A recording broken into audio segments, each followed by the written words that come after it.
Kabar buruk datang dari ujung timur Indonesia. Bukan karena gempa, bukan karena badai, tapi karena rakusnya manusia berkuasa. Kabar buruk ini datang dari ruang rapat ber-AC, dari meja kayu panjang tempat tanda tangan lebih berbahaya dari peluru, dan dari satu nama yang belakangan ini selalu jadi pusat sorotan. Bahlil Lahadalia. Ia dengan bangga mengumumkan, Indonesia resmi mendapat tambahan 12% saham Freeport. Katanya, ini kemenangan besar. Katanya, ini bentuk kedaulatan ekonomi. Tapi, apakah benar begitu? Mari kita buka sedikit sejarah. Freeport bukan hama baru. Sejak 1967, perusahaan tambang asal Amerika ini sudah bercokol di tanah Papua, mengambil emas, tembaga, dan sumber daya alam tak terhitung nilainya. Dan selama lebih dari setengah abad, rakyat Papua hanya jadi penonton. Menonton tanahnya dibelah, gunungnya dilubangi, sungainya tercemar, dan hidupnya tetap miskin. Kini, setelah 50 tahun lebih, kita dapat 12% saham. Dan pemerintah bertepuk tangan seolah ini kebangkitan nasional. Kita menang, katanya.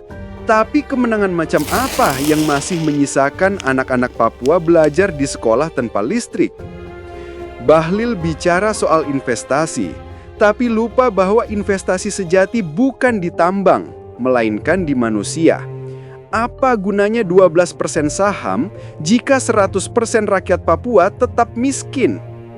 Dan disinilah letak sarkasmenya. Seolah kita harus bersyukur karena diberi bagian kecil dari hasil rampasan di tanah sendiri. Padahal, selama bertahun-tahun, Freeport beroperasi dengan kebebasan luar biasa, membuang limbah ke sungai, menimbun kerusakan, sementara aparat justru menjaga tambang, bukan rakyat. Sekarang Bahlil muncul di layar, tersenyum lebar dengan gaya khasnya. Bicara lantang di depan wartawan seolah ia penyelamat bangsa.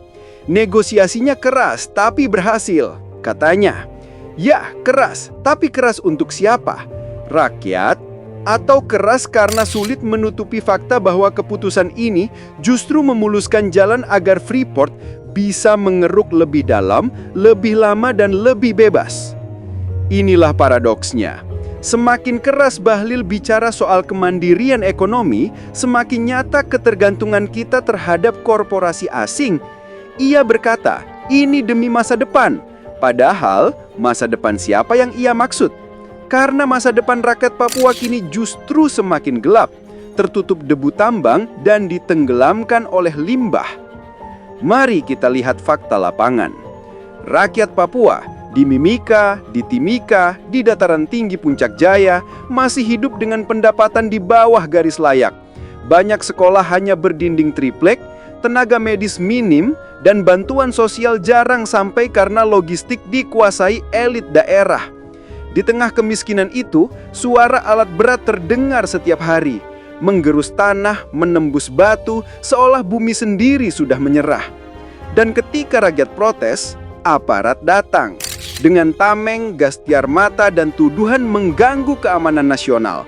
Padahal, mereka hanya menuntut, kembalikan hak kami. Tapi suara itu tenggelam oleh deru mesin tambang yang diizinkan oleh pejabat di Jakarta. Bahlil bicara soal nasionalisme, tapi keputusannya justru menampar wajah nasionalisme itu sendiri. Ia memuji investor asing, menyebut mereka partner strategis, sementara rakyat sendiri dianggap beban. Dan yang lebih ironis, ia selalu muncul dengan wajah seolah tak bersalah, seolah keputusan yang melahirkan luka ekologis itu adalah bentuk cinta tanah air. Kita masih ingat bagaimana ia sering melontarkan pernyataan kontroversial, dari izin tambang di wilayah hutan adat hingga proyek-proyek yang menyingkirkan warga demi alasan pro-investasi. Ia selalu punya alasan, tapi alasan itu semakin lama terdengar seperti pembenaran yang sudah kehilangan hati nurani. Dan sekarang, Papua membayar lagi, bukan dengan emas, tapi dengan darah dan air mata. Konflik bersenjata antara aparat dan KKB semakin sering.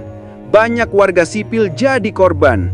Mereka bukan separatis, mereka hanya orang-orang yang kebetulan tinggal di tanah yang salah, tanah yang kaya, tanah yang diincar.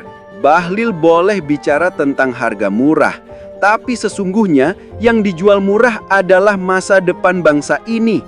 Dan selama keputusan seperti ini terus dibuat tanpa nurani, maka kita bukan sedang menambang kekayaan, tapi sedang menambang kehancuran. Papua bukan tanah kosong.